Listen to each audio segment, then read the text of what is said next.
গীবত যে করে সে মারা যাওয়ার পর তার এই হাতের নখগুলা তামার নখ হবে, তামার নখ দিয়ে সে তার চেহারা আর বুক খামচাইতে থাকবে। আবু দাউদ শরীফের 4878 নম্বর হাদিস। এই হাদিসের বর্ণনাকারী আনাস ইবনে মালিক রাসূল সাল্লাল্লাহু আলাইহি সাল্লামের 10 বছরের খাদেম। তিনি বলেন, ক্বালা রাসূলুল্লাহ সাল্লাল্লাহু আলাইহি সাল্লাম, নবীজি বলেছেন, লাম্মা উরিজা বি, আমাকে যখন মেরাজে নিয়ে গেলা হলো, মারারতু বিকওমিন লাহুম আসফারুম মিন নুহাস ইয়াখমিশুনা উজুহাহুম ওয়া সুদুরহুম, আমি একদল মানুষের পাশ দিয়ে গেলাম যাদের হাতের নখগুলা তামার নখ, এটা দিয়ে তাদের চেহারা আর বুক খামচাইতেছে। ফাকুলতু মান হাউলা ইয়া জিবরিল, আমি বললাম জিবরিল এরা কারা? জিবরিল আমিন জবাব দিলেন, হাউলা ইল্লাযিনা ইয়াকুলুনা লুহুমান নাস ওয়া ইয়াকাউনা ফি আরাদিহিম, এরা তারা যারা দুনিয়াতে মানুষের গোশত খাইতো, মানে গীবত করত, মানুষের সম্মানহানি করতো, এরা তারা। 6 নম্বর, গীবত করা মানে পেটে আগুন ঢুকানো, আগুনের পোশাক পরা। আবু দাউদের 4881 নম্বর হাদিস, রাসূলুল্লাহ সাল্লাল্লাহু আলাইহি সাল্লাম বলেন, মান আকালা বিরাজুলিন মুসলিমিন আকলাতান ফাইন্নাল্লাহ ইউতিমুহু মিসলাহা মিন জাহান্নাম। এক লোকমা পরিমাণ গীবত, আরেক অনেকে অনুবাদ করছে এরকম, খাবার খাইতে খাইতে কারো গীবত করতেছেন, ফাইন্নাল্লাহ ইউতিমুহু মিসলাহা মিন জাহান্নাম, এই পরিমাণ আগুন আপনার পেটে আল্লাহ ঢুকায় দিবে। অমান কুসিয়া বিরাজুলিন সাওবা, গীবত করতে করতে পোশাক পরেন অথবা গীবতের পোশাক, আল্লাহ জাহান্নামে ইয়াকসুহু মিসলাহা মিন জাহান্নাম, জাহান্নামে আগুনের পোশাক পরায় দিবে। এলো 6 নম্বর ক্ষতি। 7 নম্বর ক্ষতি, গীবত করা, মরা গাধার গোশত খাওয়ার চেয়ে বড় অপরাধ করা। ইমাম বুখারী রাহমাতুল্লাহ আলাইহির একটা হাদিসের কিতাব আছে নাম আল আদাবুল মুফরাদ, সেখানে তিনি আপনার শিষ্টাচার নিয়ে অনেক আলোচনা আছে। এই কিতাবের 737 নম্বর হাদিস, আবু হুরায়রা রাদিয়াল্লাহু তাআলা আনহুর বর্ণনা। একজনের নাম মনে রাখবেন আপনারা, মাইজ। কি নাম? মাইজ। এই মাইজ ইবনে মালিক আল আসলামী রাসূল সাল্লাল্লাহু আলাইহি সাল্লামের কাছে আসছে। একবার আয়েশা কয়, হুজুর ইন্নী ক্বাদ জানাইতু আকিম আলাইয়াল হাদ্দা, আমি ব্যভিচার করেছি, আমাকে ব্যভিচারের শাস্তি দেন। নবীজি বলেন, যাও। আন্দাজি কথা ফিরে দিস। আবার আসছে, হুজুর আমাকে ব্যভিচারের শাস্তি দেন। নবীজি বলেন, যাও, তুমি ব্যভিচার করো না। আবার আসছে, আয়েশা কয়, হুজুর আমি ব্যভিচার করেছি, ব্যভিচারের শাস্তি দেন। নবী খোঁজ নিছে এলাকায় তার মাথায় কোনো সমস্যা আছে কিনা। তো দেখছে না, মাথায় সমস্যা নাই। নবীজি বললেন, যাও, তুমি করো নাই। 3 বার। 4র্থবার আসছে, হুজুর আমি ব্যভিচার করেছি, শাস্তি দেন। জিনার সাক্ষী 4 জন, তার স্বীকারোক্তি হয়ে গেছে 4 বার।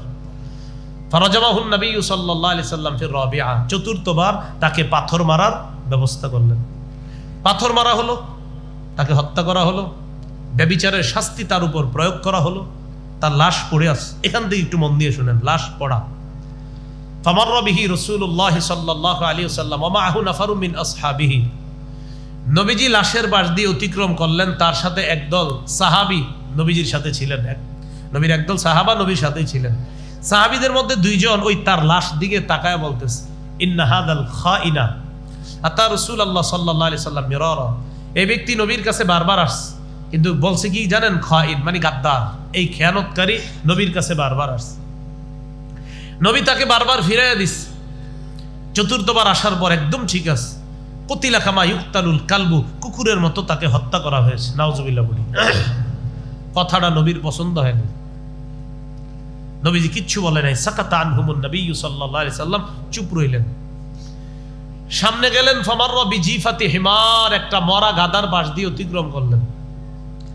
মরা গাধার পাশ দিয়ে যাওয়ার সময় নবী ওই 2 জনকে বললেন, কুলা মিন হাযা, তোমরা 2 জন এই গাধার গোশত খাও, খাও, মরা গাধার গোশত খাও।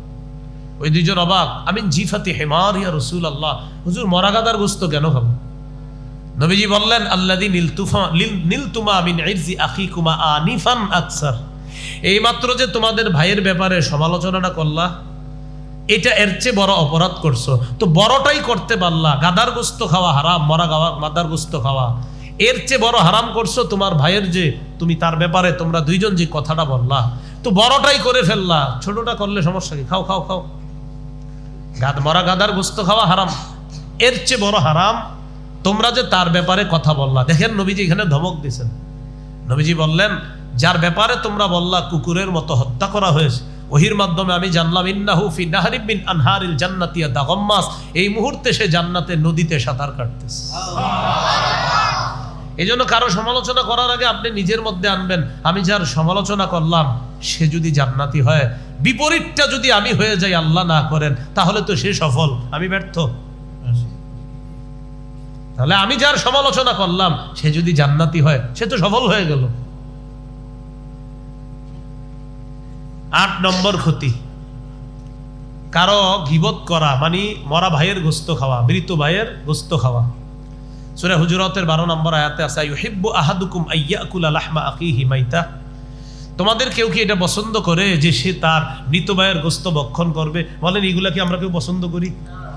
আল্লাহ বলেন ফাকারিহতুমু, এগুলা তো তোমরা অপছন্দ করো। আচ্ছা, তোমরা মরা ভাইয়ের গোস্ত খাওয়া তো অপছন্দ করো, কি বলছে আল্লাহ দেখেন, আচ্ছা মরা ভাইয়ের গোস্ত খাওয়া তো অপছন্দ করো, তাহলে গীবত করাটা অপছন্দ করো না কেন?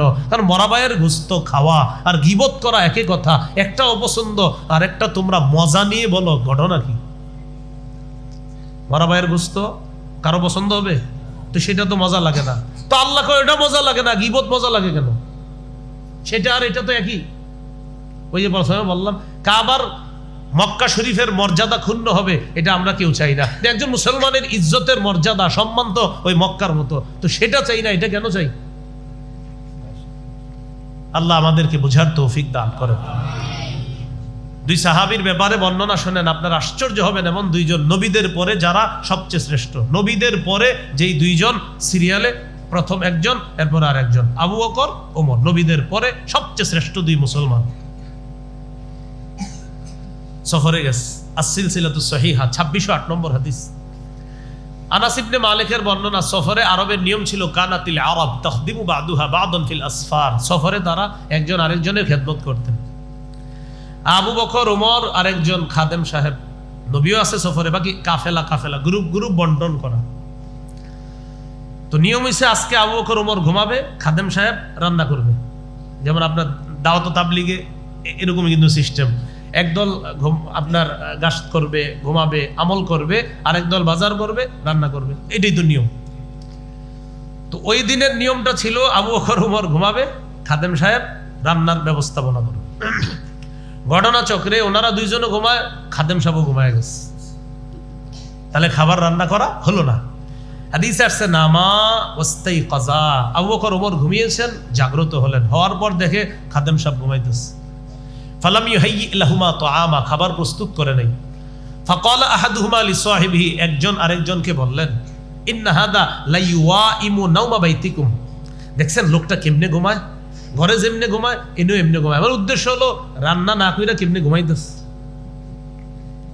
তো এই যে এরকম লোকটা ঘুমায়, মানে অলস, ঘরেও ঘুমায় সফরেও ঘুমায়। আরে সফরে কি এরকম ঘুমাইলে হবে? অ্যাক্টিভ থাকতে হবে এখানে। তো এরকম আর কি বলছে আবু বকর ওমরের, কে বলছে হাদিসে এটা আসছে, তাদের একজন আরেকজনকে বলছে, মানে আবু বকর ওমরের একজন আরেকজনকে বলছে। তো যেহেতু খাবার দাবার নাই, খাইতে দইব, ফাই কজা, খাদেম সাহেবরা জাগ্রত করছে, খাদেম সাহেব ওঠেন, রান্না তো করেন নাই, না তো কি করার, ইতি রাসূলুল্লাহি সাল্লাল্লাহু আলাইহি সাল্লাম, যান নবীজির কাছে যান। নবীজির কাছে গিয়ে ফাকুল ইন্না আবা বকরিন ওয়া উমর ইউকরিআনিকা সালাম, গিয়ে বলবা আবু বকর ওমর আপনাকে সালাম দিছে, ওহুমা ইস্তাদিমানিকা, আপনার কাছে তরকারি চেয়েছে, আপনি তো তরকারি রান্না করেন নাই, নবীজির কাছ থেকে তরকারি চেয়ে নিয়ে। তো খাদেম সাহেব গেছে, যাওয়ার পর নবীজিকে বললেন, হুজুর আবু বকর ওমর আপনাকে সালাম দিস, তরকারি চেয়েছে। নবীজি বললেন, তুমি যাও আবু বকর ওমরকে গিয়ে আমার সালাম দিও, সালাম দিয়ে বলবা কদি ইত্তাদামা, তারা 2 জন তরকারি খেয়ে ফেলছে। কি হলো?